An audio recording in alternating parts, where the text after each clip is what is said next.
후원금 유용 등의 논란에 휩싸인 위안부 할머니 지원시설 나눔의 집이 후원금 사용 내역을 투명하게 공개하기로 하는 등 운영 개선 작업에 본격 착수했습니다. 나눔의 집 운영 개선 작업의 방향과 논란의 본질은 무엇인지 취재했습니다. 조계종 전 총무원장 자승 스님 등 모두 9분 스님의 동안거 천막 무문관 정진을 다룬 영화 9스님이 관객 10,000명을 돌파했습니다. 전 범어사 동산문도회 문장 나홍당 능가대종사의 연결식이 부산 범어사에서 봉행됐습니다. 조계종 원로 비구니 보주당 해해 스님의 연결식도 경주 흑륜사에서 봉행됐습니다. 코로나19의 영향으로 서울 시내 상점들의 매출이 지난해보다 큰 폭으로 줄어들고 우리나라를 단기 방문하는 외국인 수도 감소했습니다. 코로나 사태를 계기로 소외계층을 보듬고 공동체 정신을 회복하는 불교의 역할이 강조되고 있습니다. 우리 민족의 삶과 이야기를 담은 민화와 오칠을 결합시킨 작품들을 만날 수 있는 특별한 전시회가 열리고 있습니다. 오칠 예술의 대가이자 영축총림 통도사 방장 성파스님의 오칠 민화 특별전을 취재했습니다.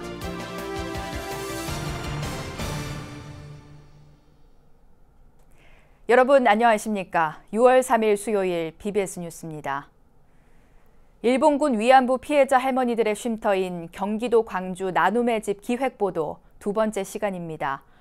후원금 유용 등의 논란에 휩싸인 나눔의 집이 후원금 사용 내역을 투명하게 공개하기로 하는 등 운영 개선 작업에 본격 착수했습니다. 나눔의 집 운영 개선 작업의 핵심과 함께 이번 논란의 본질은 무엇인지 첫 소식 정영석 기자가 취재했습니다. 30년 가까이 위안부 피해자 할머니들을 돌봐온 나눔의 집이 운영 비리 논란에 휩싸인 건 내부 고발에서 시작됐습니다. 나눔의 집에서 근무하는 일부 직원들이 할머니들에 대한 후원금이 제대로 쓰이지 않고 있다며 요용 의혹을 제기하면서부터입니다. 하지만 경기도 광주시의 최근 나눔의 집 시설에 대한 감사 결과 직원들이 주장한 후원금 유용이나 횡령 등의 정황은 없었던 것으로 확인됐습니다. 다만 시설 운영이 부실하게 이루어졌다는 문제가 드러나 관할 지자체가 개선을 요구했습니다. 이에 따라 나눔의 집은 여러 논란에 대한 해명과 함께 앞으로 후원금 사용 내역을 투명하게 공개하기로 하는 등 사태 수습에 본격 나섰습니다. 앞으로 후원금을 법령에 맞게 보건복지법에 맞게 저희가 사용을 할 겁니다. 그래서 그런 부분들 이런 것을 전반적으로 저희가 재검토하고 시정할 것은 시정해서 혁신을 하겠습니다. 비공개로 진행된 나눔의 집 이사회 회의에선 경기도 광주시에서 지적한 법인과 시설을 분리하는 방안에 대해 집중 논의한 것으로 알려졌습니다. 원장 역할도 했었고 시설청 역할을 했었는데 그것도 이제 분리를 해라. 네. 이렇게 광주시청에서 지적사항이 나왔어요. 그 부분도 저희가 시정을 할 거고요. 사실상 법인과 시설 운영을 책임져온 안모 소장은 해고 조치를 취하고 시설 운영에 대한 전면적인 쇄신 작업에 들어간다는 방침도 세운 것으로 전해졌습니다. 이사회에선 정관 개정에 관한 논의와 함께 이사회 회의록과 후원금 모연 내역을 나눔의 집 홈페이지를 통해 투명하게 공개하기로 결정했습니다. 온 국민들의 이제 사랑과 관심으로 됐던 것인데 이런 관리 소홀에 있어서는 저는 이제 이걸 가리고 한쪽 편을 든다기보다는 내부 고발 직원분들 하시면 충분히 경청을 하고 또 정상화하는 데 저희는 이제 온 힘을 쏟을 예정입니다. 나눔의 집 이사회는 시설의 부실 운영을 인정하면서도 일부 언론 등에서 이 문제를 후원금 비리 등으로 몰아 본질을 흐리게 하는 것은 아닌지 우려를 나타냈습니다. 나눔의 집은 무엇보다 위안부 피해자 할머니들의 정서적 안정과 안위를 살피는 것이 우선이라고 강조했습니다. BBS 뉴스 정영석입니다. 정부는 한국전쟁 발발 70주년을 맞아 북한에서 미국 하와이로 송환돼 있는 6.25 전사자 유해를 다시 국내로 봉안하는 등 호국 영영 추모 행사를 마련합니다. 기억의 불꽃, 평화와 번영의 횃불이란 슬로건으로 추진하는 이번 사업은 호국 영영 추모 행사와 6.25 전쟁 70주년 특별 전시회, 전승식 등으로 구성됐습니다. 국방부는 북한에서 미국으로 송환된 유해 중 우리 군으로 판명된 10여 구의 전사자 유해를 이달 중에 국내로 봉환하는 작업을 마무리하고 10월에는 6.25 전쟁에 참전한 유엔 회원국에 감사를 표하는 행사를 마련하기로 했습니다. 또 청소년과 대학생을 대상으로 DMZ 비무장지대 평화의 길과 주요 전적지를 답사하는 행사와 6.25 전쟁 참전 여군의 고문을 기리는 메모리얼 전시회도 열립니다. 조계종 전 총무원장 자승스님 등 모두 9분 스님의 동안거 천막 무문관 정진을 다룬 영화 9스님이 관객 10,000명을 돌파했습니다. 지난달 27일 일반 극장에서 개봉한 9스님은 다큐 영화로서 개봉 7일 차인 어제까지 11,290명의 관객을 동원하며 흥행순위 8위를 기록했습니다. 9스님은 지난 겨울 90일 동안 한겨울에 난방 없이 단 한 벌의 옷과 한 끼 식사를 하며 외부에서 문을 잠그고 고행정진한 수행을 다뤘습니다. 영화를 본 관객들은 종교를 떠나 여러 생각을 떠올리게 됐고 불교와 참선에 관심을 갖는 계기가 됐다는 반응들을 보였습니다. 지난달 29일 입적한 나홍당 능가 대종사의 연결식이 부산 범어사에서 봉행됐습니다. 참석자들은 불교의 위상 정립과 세계 평화, 복지 사업 등에 헌신해온 능가 스님의 업적을 기리며 극락광생을 기원했습니다. 부산 BBS 김상진 기자가 보도합니다. 수십 개의 만장을 앞세운 능가 스님의 법구가 경내를 돌아 노제를 지내고 범어사 다비장으로 이운됩니다. 스님과 신도들의 관음 정진이 계속되는 가운데 거화의식과 하화의식을 마치자 연화되는 자욱한 연기에 휩싸입니다. 지난달 29일 세수 97세, 범납 70세의 일기로 입적한 나홍당 능가 대종사의 속세에서의 마지막 의식은 장엄하고도 엄숙했습니다. 다비식에 앞서 열린 연결식에는 스님 300여 명과 신도 1000여 명 등이 참석해 스님의 입적을 아쉬워했습니다. 장의위원장인 범어사 주지 경산 스님은 연결사에서 능가 스님은 생전 중생의 근기에 따라 마음을 열고 닫을 줄 아는 눈밝은 종문의 종장이었고 감로보문으로 중생의 마음을 비옥하게 한 만행보살이었다며 스님을 추모했습니다. 권스님께서는 불교 사상을 기반으로 한 세계 평화를 항상 꿈꾸셨습니다. 휴전 뒤 찾아온 평화 속에서 불교적 위상 정립을 위해 대한불교 조계종 정화사업에 앞장서면서 오늘의 대한불교 조계종의 기반을 닦으셨습니다. 그리고 경주 불국사와 조계사 범어사의 주지를 역임하면서 많은 대중을 바른 길로 이끌어 주셨고 자리에서 물러나신 뒤에는 삼보재단을 만들어 복지사업을 전개하셨습니다. 전 조계종 원로회 의장 종화스님도 조사를 통해 큰 스님의 지혜가 있었기에 어둠 속에 등불을 볼 수 있었다며 스님의 빈자리로 커다란 두려움과 슬픔에서 벗어나지 못하고 있다면서 스님의 입적을 애도했습니다. 후진 법녀들은 앞으로 스님의 유지를 받들어 한국 불교의 일대 중흥을 위하여 사부 대중들이 합당결하여 대보살 도를 봉행하겠으며 국국 재민을 위한 시대적 사명감에 투철하여 불자의 책무를 다하여 불조의 헌운에 보답하겠습니다. 1923년 충북 괴산에서 태어난 능가 스님은 일본 와세다 대학을 졸업한 뒤 불국사와 조계사, 범어사 주지를 역임했고 한일 불교도 연맹을 창립하는가 하면 장학재단인 삼보재단을 만들어 복지사업에 진력하는 등 보살 정신을 실천해왔습니다. BBS 뉴스 김상진입니다. 지난 31일 원적에 든 조계종 원로 비군이 보주당 해해 스님의 연결식이 어제 경주 흑륜사에서 봉행됐습니다. 올해 범납 77년 세수 100세를 맞은 해해 스님은 1944년 금강산 신계사 법기암에서 대원 스님을 은사로 출가해 이차돈 성사의 순교지인 경주 흑륜사에 비구니 선원인 천경림 선원을 개원하고 수행과 후학 지도에 힘써왔습니다.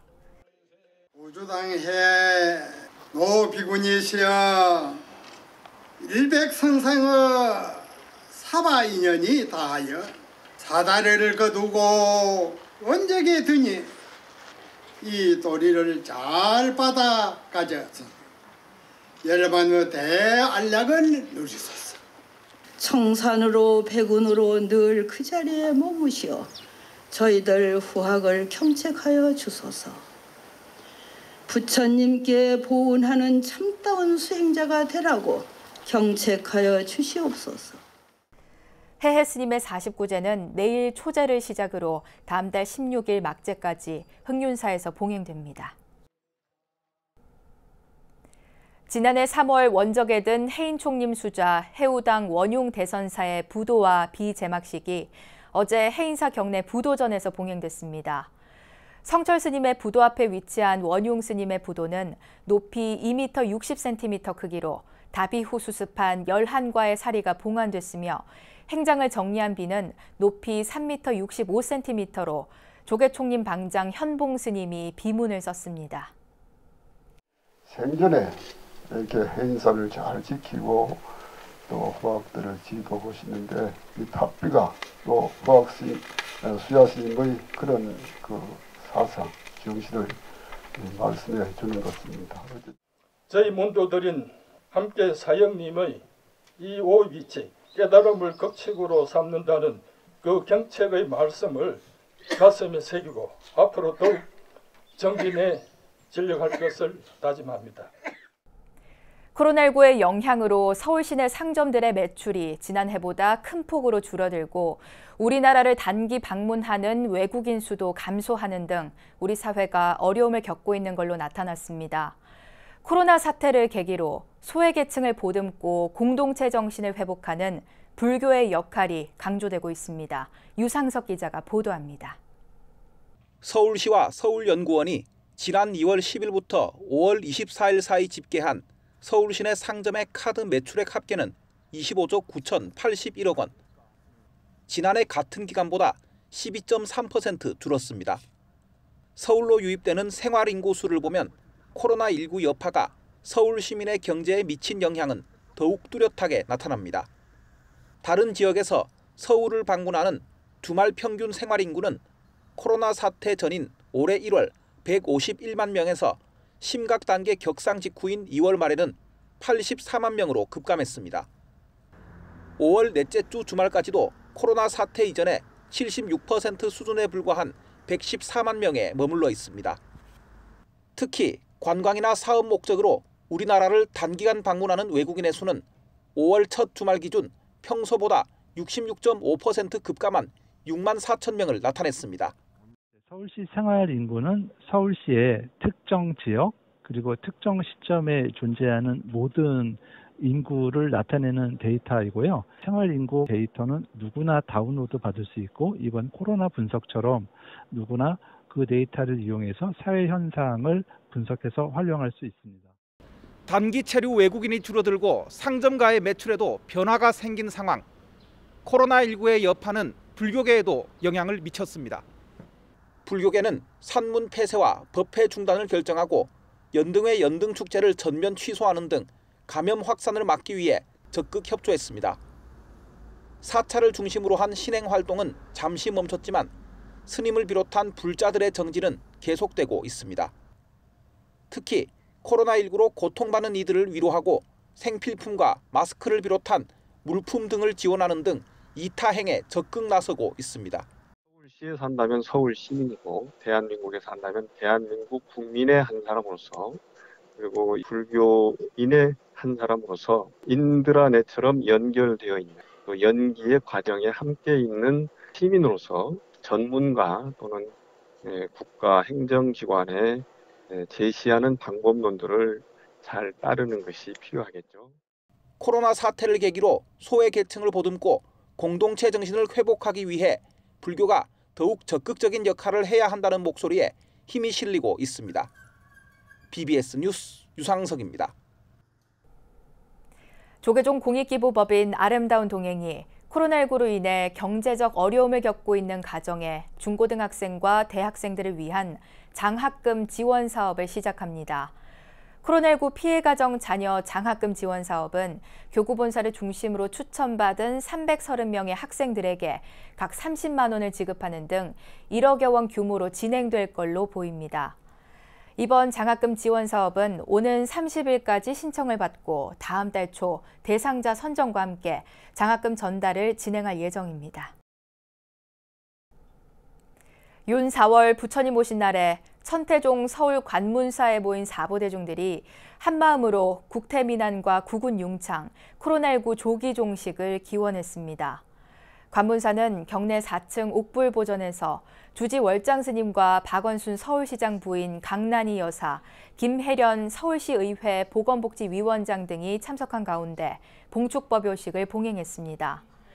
천태종 총무부장이자 관문사 주지인 월장 스님은 국태민안과 국군 융창, 그리고 온누리의 평화를 지극한 마음으로 기도하자고 밝혔습니다.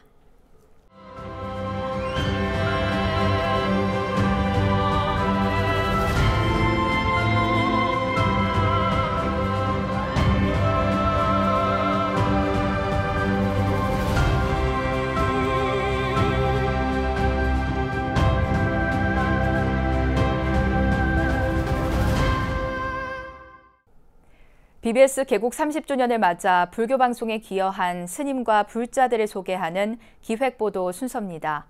오늘은 8번째 시간으로 BBS 불교 방송의 미디어 포교 불사를 이끄는 후원 공덕주들의 모임, 만공의 권선에 그 누구보다도 앞장서고 있는 제가불자를 만나봅니다. 만공의 108권선의 주인공 허선예의 공덕주를 권송희 기자가 만났습니다. 개국 30주년 감사패 주인공이라기엔 부끄럽기만 하다는 허선례 만공의 공덕주. 기자와 만난 자리에서 지난 30년 BBS 불교방송과의 인연을 새삼 떠올렸습니다. 월 10,000원 이상을 보시하는 BBS의 10만 후원 공덕주 모임 만공회에 동참하고 있지만 허선례 공덕주에게 BBS는 후원 대상이기 이전에 친구이자 스승 그리고 동반자였습니다.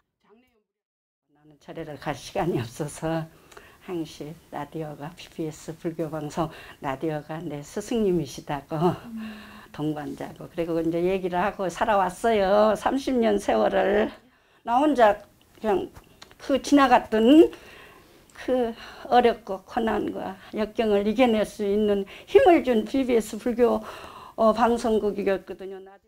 방송 포교를 위해 만공회 108명 권선에 나선 사실이 알려지면서 허선례 공덕주는 개국 30주년 기념 감사패를 수여했습니다.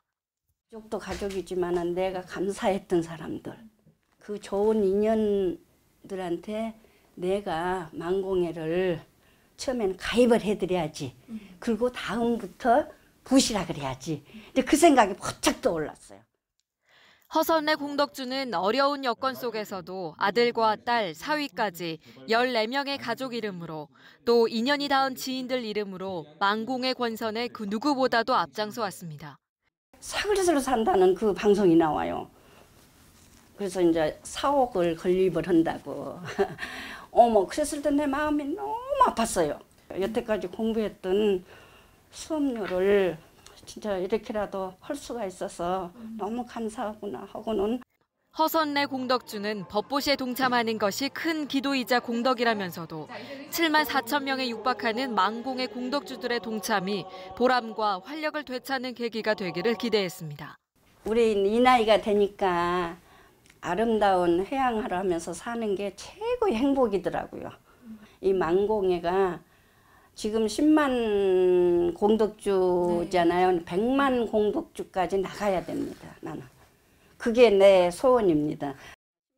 BBS 뉴스 권송입니다.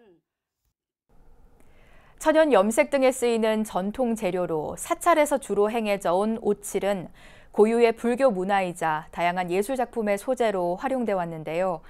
우리 민족의 삶과 이야기를 담은 민화와 오칠을 결합시킨 작품들을 만날 수 있는 특별한 전시회가 열리고 있습니다. 오칠 예술의 대가이자 영축총림 통도사 방장 성파스님의 오칠 민화 특별전, 울산 BBS 박상규 기자가 보도합니다. 노란 눈에 검은 눈동자, 날카로운 이빨과 발톱, 금방이라도 뛰쳐나올 듯합니다. 부처님 진신사리를 모신 금강계단은 석양으로 붉게 물들었습니다. 세계문화유산 영축총림 통도사가 마련한 오칠 민화 특별전입니다. 전시회는 오칠의 대가로 불리는 통도사 방장 성파 스님의 오칠미나 100여 점이 공개됐습니다. 특히 이번 전시는 미나가 우리나라의 전통 미술을 대표하는 한국화로 불려지길 바라는 염원이 담겨 있습니다. 앞으로 이 화풍을 많이 발전시켜가서 누나 할 것 없이 다 우리 민족은 이것이 한국화다 하고 전 세계에 알릴 때도 어느 나라 사람이 봐도 아 이거 한국화네 이렇게 할 수 있도록 그래 되기를 기원하는 뜻에서 이번 전시를 열었다고 보면 되겠습니다. 성파 스님의 오칠 미나는 전통 오칠 기법을 미나에 적용해 일반 미나와는 다른 중후한 멋이 드러납니다. 여기에 변색 방지와 오랜 보존이 가능하다는 실용적인 기능도 갖고 있습니다. 성파 스님만의 오칠 미나라는 새로운 기법과 미나의 아름다운 요소들을 들여다볼 수 있는 이번 전시는 이 땅의 모든 중생들의 치유와 상생을 발원하는 자리로 마련되었습니다. 금강계단과 석불, 별주부, 호랑이 등을 소재로 한 작품 속에는 중생교화의 부처님 가르침이 고스란히 새겨져 있습니다. 우리나라 불교와 전통 미술의 멋이 함축된 통도사 오칠미나 특별전은 오는 28일까지 계속됩니다. 영축총림 통도사에서 BBS 뉴스 박상규입니다. 이어서 꼭 짚어봐야 될 공감 뉴스들을 모아봤습니다. 오늘의 알찬 뉴스입니다. 국립중앙박물관이 박물관 현장 탐방이 어려운 전국 학교와 학생들을 대상으로 7월까지 실시간 온라인 원격 교육을 진행하기로 하고 신청을 받습니다. 초등학교 5, 6학년과 중학교 1학년을 대상으로 하는 박물관 실시간 원격 교육은 불교 조각을 신체 활동과 결합해 학습하는 보물을 찾아라, 고고학자의 일에 관해 탐구하는 전문직 체험교실 등으로 구성됐습니다. 국립국악원은 오늘부터 8월 첫째 주까지 매주 수요일 오전 11시 국립국악원 유튜브와 네이버 TV를 통해 온라인 공연 국악인을 진행합니다. 공연에는 첼리스트와 가야금 연주자가 만나 동서양의 하모니를 만들어가는 앙상블 첼로 가야금 등 10개 팀이 참여합니다. 청주시는 조선시대 행궁을 재현한 초정 행궁을 오는 26일 부분 개장한다고 밝혔습니다. 부분 개장되는 시설은 세종대왕의 121일간 행차 기록 등을 전시하는 전시관, 독서당, 궁중요리 등을 시식할 수 있는 수락관, 전통 찻집 등입니다. 불교계가 설립해 운영하고 있는 나눔의 집이 운영상의 여러 논란에 대한 본격적인 개선 작업에 나섰습니다. 불투명했던 회계상의 문제점 등 책임지고 바꿔야 할 점도 분명히 있지만 불교계의 헌신과 노력에 대한 조명도 필요해 보입니다. 이상으로 6월 3일 수요일 BBS 뉴스를 마칩니다. 여러분 고맙습니다.